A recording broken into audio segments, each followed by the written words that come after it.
Hello. विकसित भारत ये शब्द हम सब अक्सर सुनते हैं, है ना? एक डेवलप्ड नेशन बनने का सपना। पर क्या हमने कभी रुककर सोचा है कि विकास का असल मतलब क्या है और इस मंजिल तक पहुंचने का आखिर रोड मैप दिखता कैसा है? आइए आज इन्हीं सवालों को आसानी से समझने की कोशिश करते हैं। हम सब रोज एक शब्द सुनते हैं, विकास। ऊंची ऊंची इमारतें, चमकती सड़कें, बढ़ती हुई इकोनॉमी, अक्सर हम इसी को विकास मान लेते हैं। पर क्या विकास का असली मतलब सिर्फ यही है? आज हम इसी सवाल की तह तक जाएंगे और समझेंगे कि विकास की कहानी असल में पैसों से कहीं ज्यादा गहरी है। तो चलिए सबसे बुनियादी सवाल से ही शुरू करते हैं। आखिर विकास का मतलब क्या है? क्या ये सिर्फ किसी देश की कमाई है, या फिर इसमें वहाँ के लोगों की जिंदगी, उनकी सेहत, उनकी पढ़ाई लिखाई और उन्हें मिलने वाले मौके, ये सब भी शामिल है? यही वो सवाल है जो आज की हमारी इस पड़ताल के केंद्र में है। तो चलिए इस बात में थोड़ी और गहराई से उतरते हैं। देखिए, विकास की सबसे दिलचस्प बात यह है कि इसका मतलब हर किसी के लिए बिल्कुल अलग हो सकता है। जो चीज़ एक इंसान के लिए तरक्की है, वही चीज़ दूसरे के लिए एक बहुत बड़ी मुसीबत बन सकती है। जरा इस स्लाइड को देखिए, ये बात बिल्कुल साफ हो जाएगी। एक उद्योगपति के लिए ज्यादा बिजली बनाने के लिए बांध बनाना विकास है, लेकिन सोचिए उन आदिवासी समुदायों के बारे में जिन्हें उन बांधों की वजह से अपना घर-बार छोड़ना पड़ता है। उनके लिए तो ये तबाही है। या एक अमीर किसान को लीजिए, जो चाहता है कि उसकी फसल के दाम ऊंचे हों पर मजदूर सस्ते मिले। ये सीधे सीधे उस भूमिहीन मजदूर के खिलाफ जाता है जो बेहतर मजदूरी चाहता है। तो मतलब साफ है, एक का विकास दूसरे का नुकसान भी हो सकता है। और यहीं से एक बहुत जरूरी सवाल खड़ा होता है। अगर हर इंसान, हर समूह के लिए विकास का पैमाना इतना अलग है, तो फिर हम पूरे देश की तरक्की को मापेंगे कैसे? कोई तो ऐसा तरीका होना चाहिए ना, जो इन सभी अलग अलग उम्मीदों को एक साथ देख सके। और बस यहीं पर एंट्री होती है मानव विकास सूचकांक की, जिसे हम ह्यूमन डेवलपमेंट इंडेक्स या HDI भी कहते हैं। ये सिर्फ पैसों से आगे बढ़कर ये समझने का एक जरिया है कि कोई भी देश अपने नागरिकों की जिंदगी को बेहतर बनाने के लिए असल में कैसा काम कर रहा है।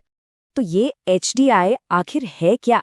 सीधी सरल भाषा में कहें तो ये 3 मुख्य चीजों को नापता है। पहला, लोगों की सेहत कैसी है। दूसरा, उन्हें कितनी शिक्षा मिल रही है। और तीसरा, उनका रहन सहन कैसा है। ये सिर्फ देश की कमाई के आंकड़ों से कहीं आगे की बात है।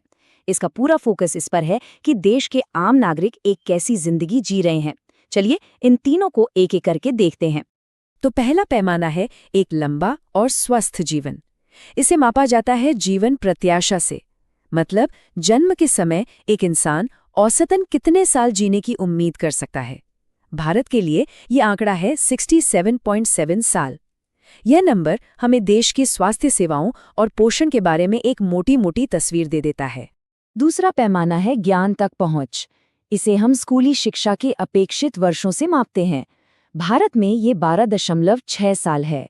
इसका मतलब ये है कि आज स्कूल जाने वाला कोई बच्चा औसतन कितने साल तक अपनी पढ़ाई पूरी करेगा, ये आंकड़ा हमें ये बताता है। और तीसरा और आखिरी पैमाना है एक अच्छा जीवन स्तर। इसे प्रति व्यक्ति सकल राष्ट्रीय आय यानी पर कैपिटा GNI से मापा जाता है। भारत के लिए ये करीब $6,951 है। हाँ, पैसा जरूरी है, लेकिन जैसा कि हम देख सकते हैं, ये पूरी कहानी का सिर्फ 1/3 हिस्सा है। विकास की पूरी तस्वीर समझने के लिए इन तीनों को एक साथ देखना जरूरी है। और 2024 की लेटेस्ट रिपोर्ट क्या कहती है? 193 देशों में इंडिया की रैंक है 134। हम मीडियम ह्यूमन डेवलपमेंट वाली कैटेगरी में आते हैं। हाँ, प्रोग्रेस तो हुई है, पर यह नंबर साफ बताता है कि मंजिल अभी दूर है, सफर अभी लंबा है। अब जरा अपने पड़ोसियों से कंपैरिजन करके देखते हैं। और ये नंबर्स थोड़े अजीब हैं, थोड़ा ध्यान से देखिए। हमारी इकोनॉमी इन सबसे बड़ी है, लेकिन लाइफ एक्सपेक्टेंसी में हम श्रीलंका और बांग्लादेश से भी पीछे हैं। हमसे कितना छोटा देश है श्रीलंका, और उसकी रैंक है 78। ये बिल्कुल साफ दिखाता है कि सिर्फ पैसा होना यानी बड़ी इकोनॉमी होना ही सब कुछ नहीं होता। अब जब हम HDI के इन 3 पैमानों को समझ चुके हैं, तो चलिए इसे भारत के संदर्भ में देखते हैं। पिछले कुछ दशकों में भारत की विकास यात्रा वाकई में असाधारण रही है। आइए देखते हैं कि ये आंकड़े हमें क्या कहानी सुनाते हैं। इस स्लाइड पर जरा एक नजर डालिए। साल 1990 में भारत का HDI स्कोर सिर्फ 0.446 था और 2023 तक ये बढ़कर 0.644 हो गया है। ये आंकड़े साफ दिखाते हैं कि स्वास्थ्य, शिक्षा और आय तीनों ही मामलों में एक लगातार और बहुत बड़ा सुधार हुआ है। और ये कोई मामूली बात नहीं है। 30 सालों में 53% की बढ़ोतरी, और ये रफ्तार दुनिया के औसत से भी तेज है।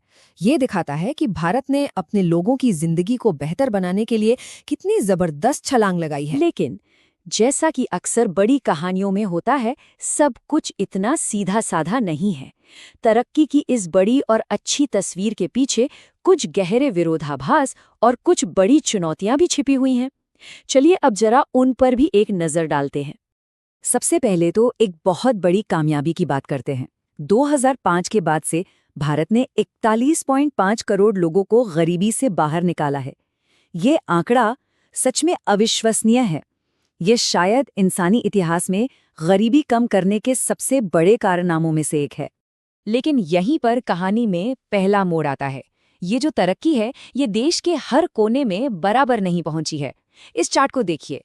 एक तरफ केरला है, जिसका HDI स्कोर पूर्वी यूरोप के देशों जैसा है, और दूसरी तरफ है बिहार, जिसका HDI स्कोर कई अफ्रीकी देशों के बराबर है। ये एक ही देश के अंदर विकास की दो बिल्कुल अलग अलग दुनियाएं हैं। यही कहानी हमें शिक्षा में भी देखने को मिलती है। साक्षरता दर 80% के पार पहुंच गई है, जो कि बहुत अच्छी बात है। लेकिन जब हम ये देखते हैं कि बच्चे सीख क्या रहे हैं, तो तस्वीर थोड़ी चिंताजनक हो जाती है। 5वीं क्लास के आधे से भी कम बच्चे दूसरी क्लास की किताब पढ़ पाते हैं। मतलब बच्चे स्कूल तो जा रहे हैं, पर सवाल ये है कि क्या वो सच में कुछ सीख पा रहे हैं? और स्वास्थ्य के क्षेत्र में भी चुनौतियां कुछ कम नहीं हैं। ये सिर्फ एक समस्या नहीं, बल्कि एक पूरा चक्र है। देखिए, हमारे 35.5% बच्चे कुपोषण की वजह से ठीक से बढ़ नहीं पा रहे हैं। देश की आधी से ज्यादा महिलाएं एनीमिया यानी खून की कमी से जूझ रही हैं, और इन सब के ऊपर इलाज पर होने वाले खर्च का लगभग आधा हिस्सा लोगों को अपनी जेब से देना पड़ता है, जो कई परिवारों को वापस गरीबी में धकेल देता है। और फिर आता है सबसे बड़ा सवाल, स्थिरता का। क्या हमारा विकास का ये तरीका लंबे समय तक टिक पाएगा? आज भी हमारी ऊर्जा का एक बहुत बड़ा हिस्सा कोयले से आता है। जमीन के नीचे का पानी तेजी से खत्म हो रहा है, और हमारे शहर दुनिया के सबसे प्रदूषित शहरों में गिने जाते हैं। तो हमें ये सोचना होगा कि ये तरक्की हम किस कीमत पर हासिल कर रहे हैं। इन चुनौतियों को समझना और मानना ही समाधान की तरफ पहला कदम है। तो सवाल है कि आगे का रास्ता क्या है?